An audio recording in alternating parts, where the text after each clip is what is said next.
I know when I was in school, it used to be if the teacher even said, "I'm gonna call your mama," That was you enough. be sitting, yeah, That was you be enough sitting to up there straighten up. crying. You be sitting up there crying. Don't call my mama. No, Yeah. like no, and begging you, first of all, crying, or if not, begging you not to call their mother or their grandmother. You know what I mean? Share that beat of love. I wanna Hey, welcome back to Getting Real with your host D and Run. And today we are going to discuss teachers and students knuckling up, knuck if you buck fighting. Yes, it's been a video that has went viral where this teacher had said Rocky Mountain High. I'm not sure exactly where that is, but apparently the teacher was had taken the student's cell phone, and the student was wanting their cell phone back, and it looked like on the video that the student may have kind of been like bumping the sub, asking for her phone. Yeah. And the substitute teacher was like, don't touch me no more. And then the student, I mean, she took her hand all the way back to hit her, and then she got body rocked. I mean, she got towed into. The student, unfortunately, because I ain't gonna lie, it was very disheartening to watch that, and it was saddening. I felt like, I'm saying the situation. What was hard that this is going on. That's what I mean. Yeah, that's what I mean. It is. It's sad. It's sad. And I'm just like, really? This is what we at? Why was it sad? Why was it sad to you? It was sad because you have. It's not a color thing, just an adult thing. It's not my thing with that saying a black on black. It has nothing to do with that. In regards to respect and someone in an authoritative position that's actually being disrespected by a student. And then a brawl. Where they do that at? So to me, that's disheartening. Okay. At any grade level, age level, that's ridiculous. And it's like, how did we get here? Because baby girl found out that day.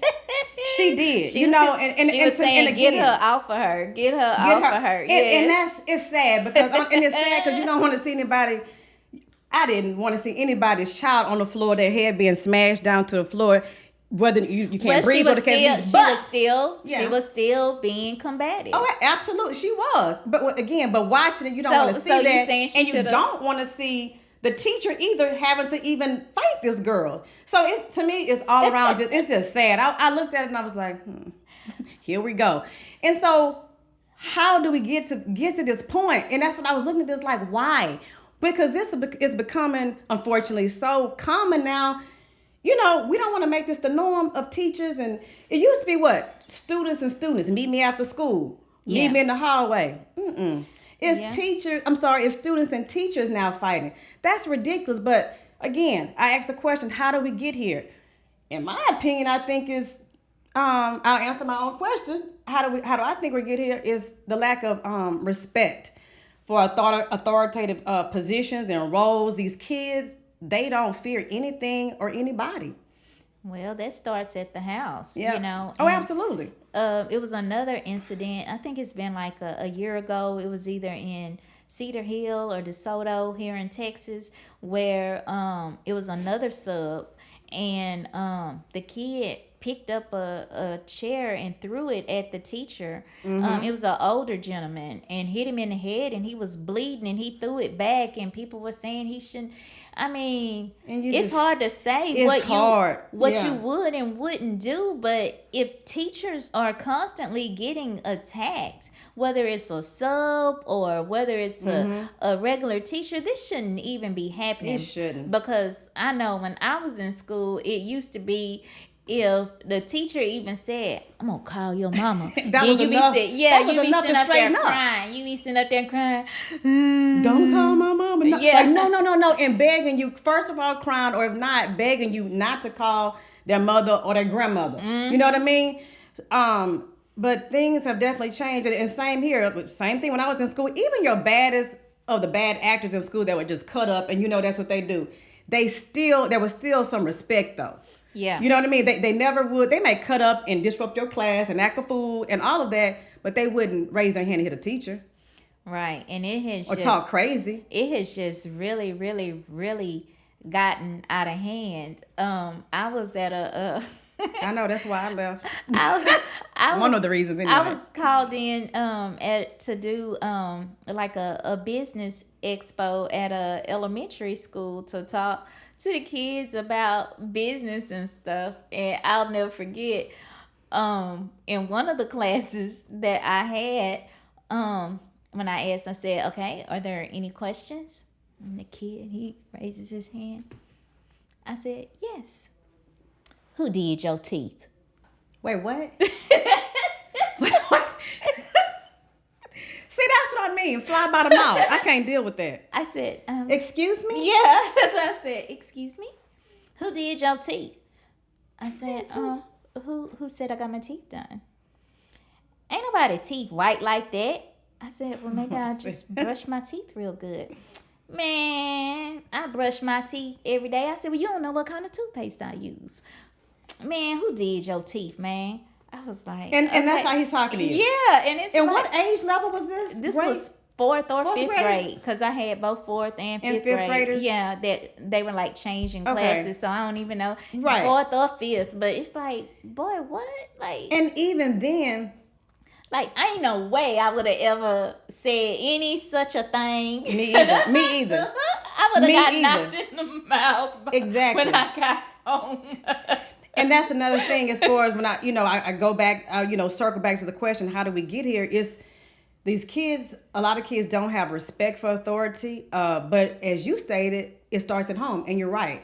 Because here's the thing, when you have some of these students or whatever, they see their parents, they witness their parents acting a certain way at the school. A teacher calls home, I call home about whatever grades or behavior, whatever the case may be or whatever. And instead of the parent providing some type of understanding, let's have a conversation and provide support to the teacher, the first thing they're going to do is, in their defense of their child, start going off on you, whatever the case may be. And that's where the problem starts. And if a student recognizes and identifies and knows that the parent does not respect the teacher or even administration, anybody at the school, that's a problem in itself, because that's transcends in the classroom. They're not going to respect you, the kid, the student.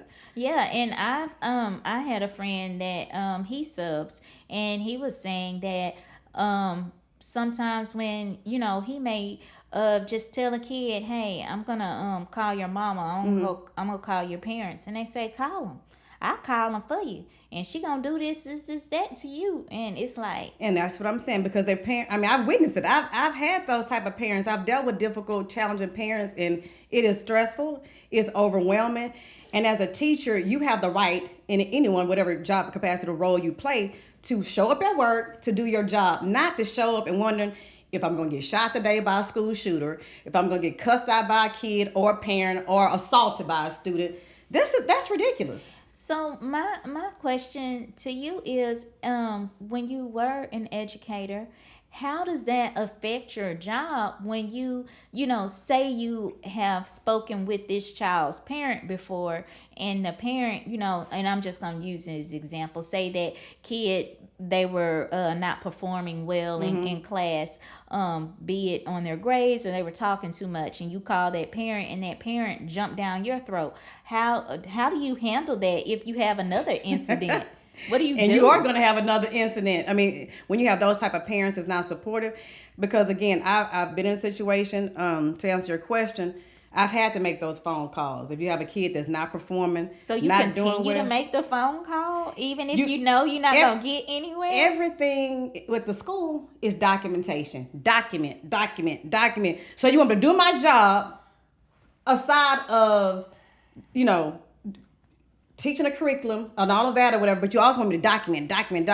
It's too much. And so, yes, they want you to document. Of course, you report it. You can actually write the student, depending on what they do, you can write that student up or whatever, an incident report or something like that, depending on if something actually occurs or happens.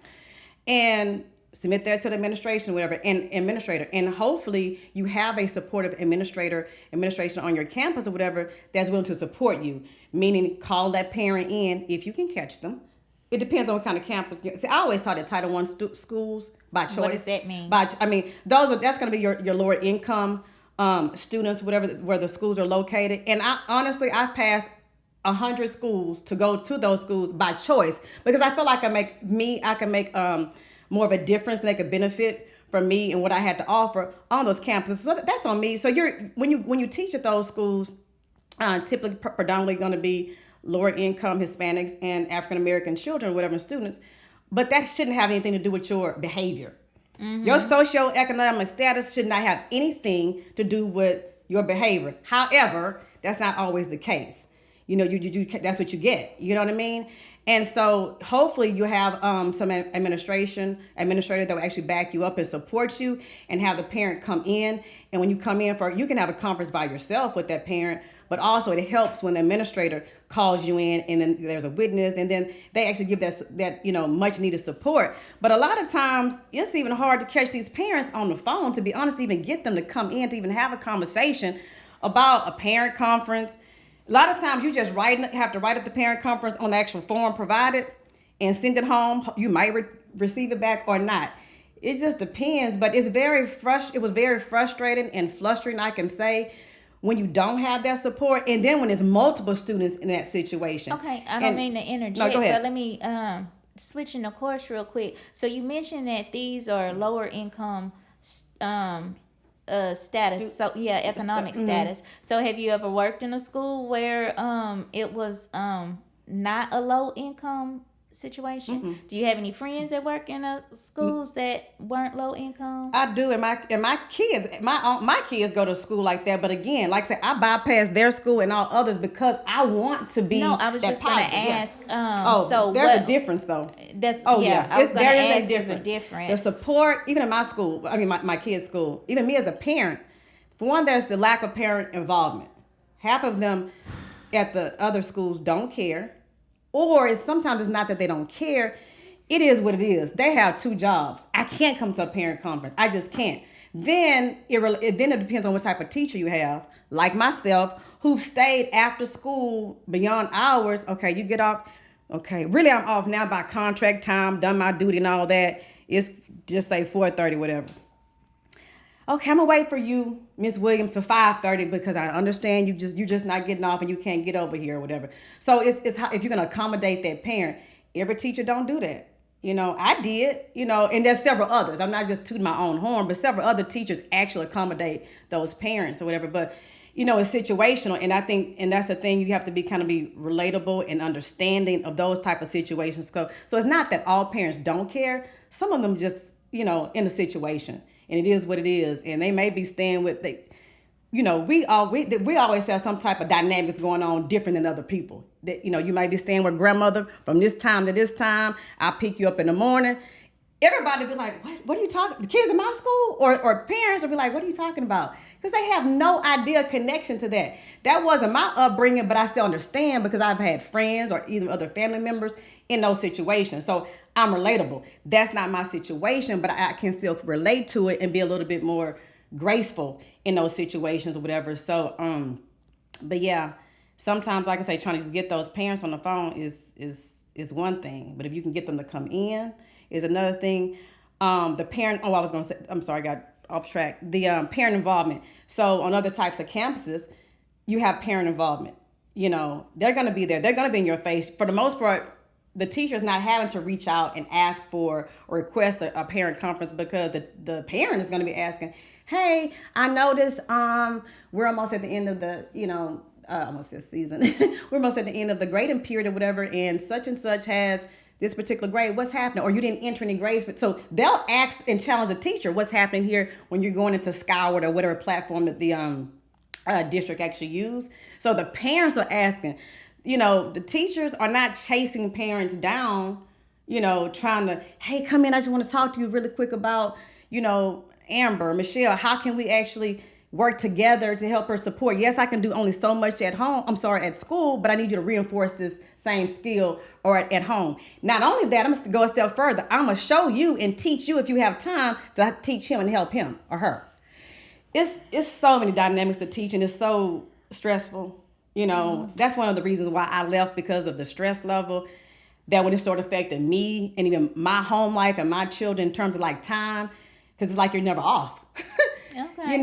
The constant work, weekends, and all of that. But I know we're going into a whole different. I'm getting to another different topic, but yeah, parent involvement So is what can we is a do to thing try to fix, where we situations are. where we, yeah, as a community to make sure that things like this don't happen and it's not Yes. like a ongoing thing. I know one of the schools that my kids, one of my children had went to one time, they had to send home a note to the parents about dress code and not coming to the school in pajamas Yeah. and the bonnets And the bonnet, yeah, the bonnets. and Or the not booty coming shorts. yes, the booty shorts. Don't come to school with profanity or lingerie. Your underwear can't be showing. And it was just like a whole A list of things, and it's like, why are we at this point where they have to send home a dress code to the parents? Yeah, and it said that you are a representation of your student. And I'm not gonna lie, I was laughing. I fell over laughing when I was like, is this for real? And I showed it to to some people and we were laughing. I said, this is ridiculous that people have to send an adult. Yes, an adult. A description on a criteria what you should look like, how you should dress and get up before you leave your house. That don't mean you have to come to the school with a ball gown on and fully face beat. No, but presentable. Not in your nightgown and and your bonnet and your bonnet. Oh, and Lord, house shoes and house slippers. But that happened here in Houston as well. I mean, and people, the community was kind of upset and uproar about not the teacher, the administrator, the principal, for that very same thing that you're speaking of. And hey, I'm on board with her because again, it goes back to what are we doing? Why? That's why these kids are acting like this and don't know how to act, communicate, don't fear anything, because as an adult, what we're doing and what we're teaching them. And I'm sorry. Go ahead. No. I was just gonna say that I think it goes back to upbringing, that we are moving away from what we consider old school and everybody being able to be who they are and express themselves. And yes, you can express yourself, but it's a right and wrong way to do any and everything. Just because you have the freedom of speech doesn't mean that you should say anything. Yeah, absolutely. So if you are coming to an educational environment and you are, like the note said, a representation of your child, and I'm not even a teacher, but I can just imagine first impressions are everything. And I'm just gonna say I'm the teacher and you're the parent. And if you came up there with your bonnet on and some pajamas and it happens. and your house shoes and you got a tank top with no bra on, I'm not gonna even take you serious. And and that's what you see. I mean, that is so common. I mean, I'm serious. But that's common and that's the norm, and that should not be the new norm, and it is, and we should not embrace this foolishness because that's what it is. We need to have some standards. And okay, you say I'm gonna take you a step further. You talking about house shoes and slippers. The district one of the districts I worked in, well, actually one I just had, left from, the latest one. I'll just say this. Some parents would come there with their work clothes on. I mean, work, like not that I'm going to Texas Children. I mean, work, the streets work. How do you, how do you actually, again, like are you say, like a prostitute? What, yeah. Work, prostitute, but you already dressed for that. So that within itself is a whole issue. Yeah, no, seriously, we're laughing about when you it. said work, I'm like, what's wrong with me work, coming up there? Go jump in your head, whatever you about to go do. I was like, what would be wrong with me wearing my Lowe's vest and jeans No. Work, like I'm about to go down the street, this and that, on the track, wherever, working. I mean, like, seriously, like, how you gonna wear that? I mean, when you're exposing your body, like, literally, we talking about beyond lingerie and booty shorts. So like stripper attire. Yeah. For the paint. And it's like, you can't just change when you leave or put a shirt on then I don't know. But anyway, it happens. That was actually when I started working for that district in the professional development that week, prior to school starting and everything. That was actually a conversation talking about the very thing I'm talking about, like be prepared, like mentally and everything like that. Because you have some people that's like, what's happening? I mean, for the others, but for me, I'm not gonna lie. For me, it was a culture shock. I'm like, what? What did I do that at? Like the bonnet is. It's at that point, it's like you take the bonnet all day long. You know what I mean?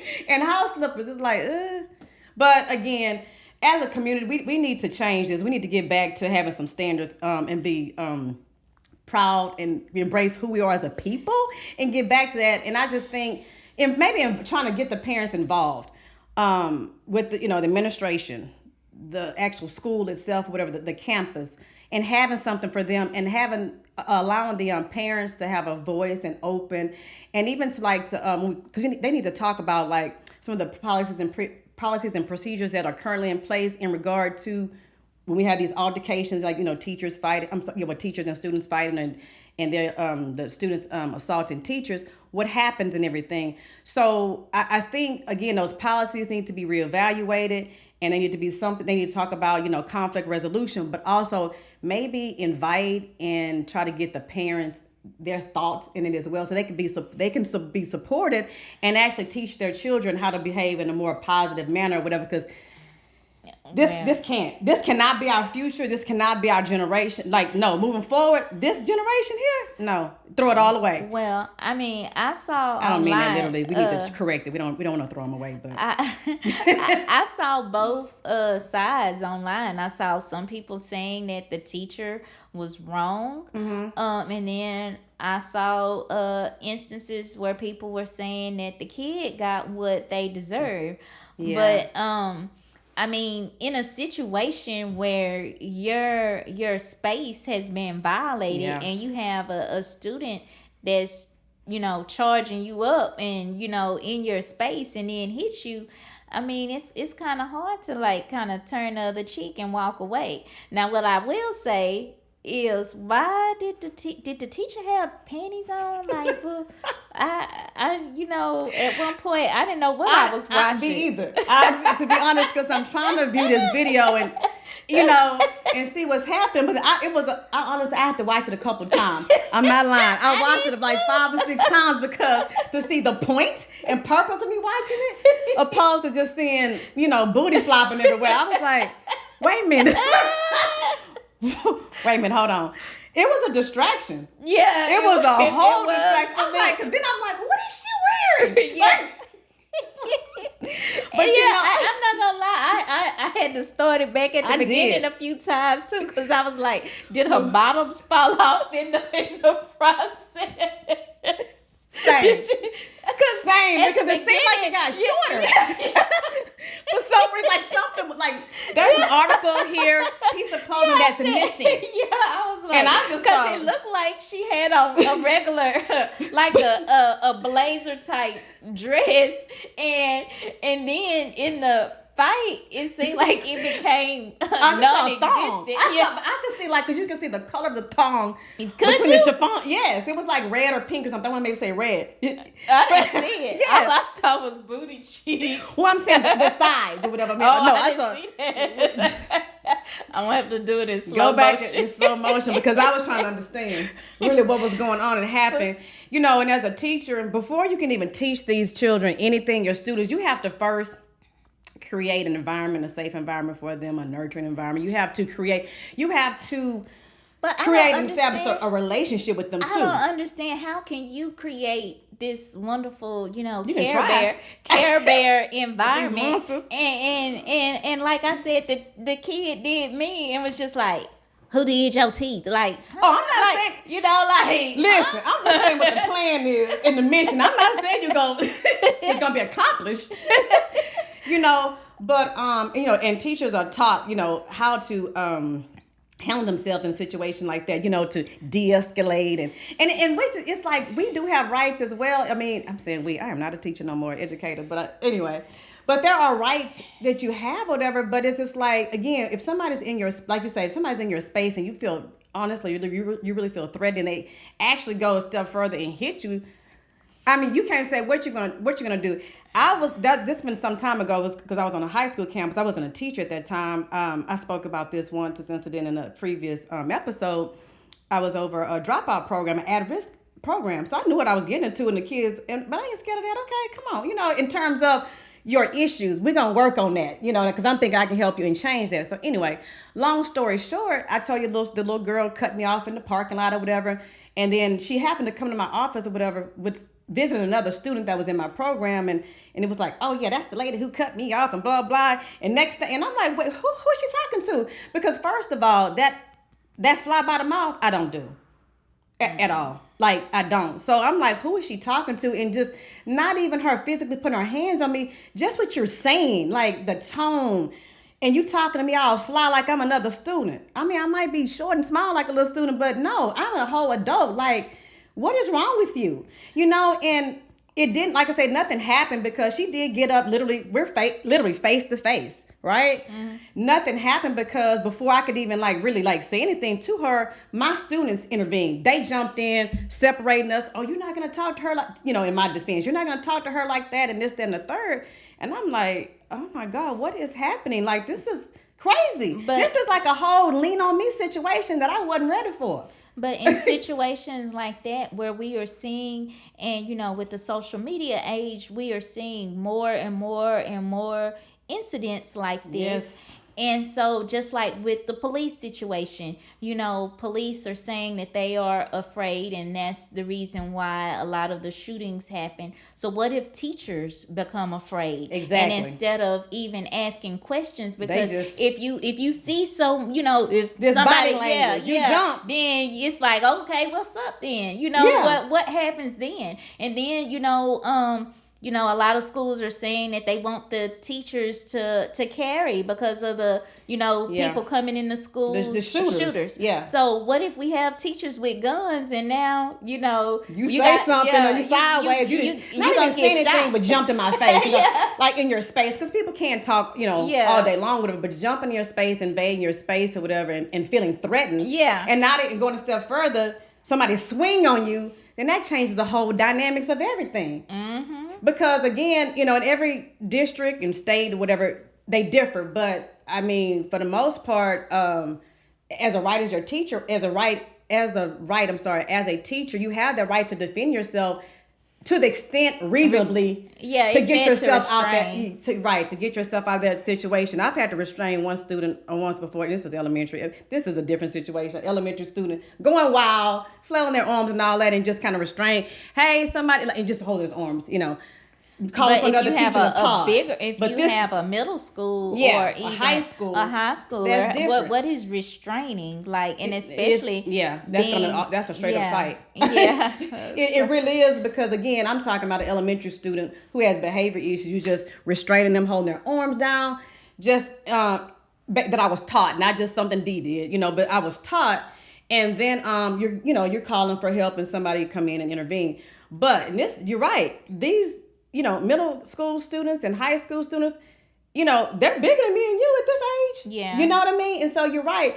You go to just to restrain a student. Oh, you put your hands on me. That's what they're thinking. And that, and then adrenaline's rushing and pumping. And next thing you know, you have this video. Mm-hmm. And it's sad. It's really sad. And I hate that it seems like, this is kind of becoming the new norm. And it shouldn't be. So to wrap things up, what do you suggest that we do as a community? I think just get involved. I mean, if that means as a staff, just say take a particular school in a particular community, if that means going out to the apartments, because a lot of times the kids look, there's apartments, going out into the neighborhood or whatever, trying to get them to come in, pass out information. Yes, you actually pass out things and send things home through the kids as far as some type of involvement, having an event that's going to involve the parents. But not only going a step further, meaning doing those things, yes, it's going to be on the school website, on the district website, what have you, but also let them know we really care. Go out and knock on the door. Hey, next week, next 2 weeks, what have you, we're going to have whatever event coming over. Let's talk. Basically trying to go back, I think, and create and cultivate a relationship with the parents and the community. I mean, so we can work together. How can we work together? and be supportive of one another. And it's not just one side. And it's not like the school against the parents or the parents and the kids against the school. Let's get back to some standards. So I think one of the things is community just involvement. And then from the administration stance or whatever, make these the administrators and administration put them in a position, a place where they're having to support the teachers when something like this occurs. You can't just side with the parent. The parent is not always right, or the student in this situation. Because of course, this situation, you do know her parents were there the same day. So then it's not typically you listen to the parent as an administrator and then we're going to resolve this issue and it's according to the parent. And normally a lot of times, unfortunately, it's in the parent's favor when it necessarily shouldn't have to be. So I think just going back to relationships, trying to establish a relationship, let's start over, Yeah, I hear what you're saying, but I don't see how we can establish a real community relationship when we are now in a culture where you can't say nothing to my kids and I can't say nothing to your kids, and that's true, because that's different. When we were growing up, whoever the neighbor, the teacher, whoever, another teacher, didn't even have to be your teacher, whomever, an adult period, could correct you, and then they're gonna tell your parent, and then you're gonna get in trouble again at home, and that has changed or whatever. So I think again, let's talk. Let's talk. I mean, it's a start. That's the only thing you can do. You can't make anybody change who they are. All you can do is try, and kind of get their opinions from the other side, the community, get their opinions, and not just keep telling. This is what we're gonna do. X, Y, and Z. This is the policy. This is the procedure. Before actually creating these policies and procedures, let them have some sort of involvement before and have a voice. And that may help, when you actually start putting rules and regulations in place by giving them a voice and they feel engaged. Hopefully that helps. I don't know. I don't. I mean, I don't know either. I hope it stops though, because it's not gonna stop unless something changes, and hopefully nothing too drastic happens. Yeah. So thank you guys so much for tuning in to this week's episode of Getting Real with your hosts, Ron and D.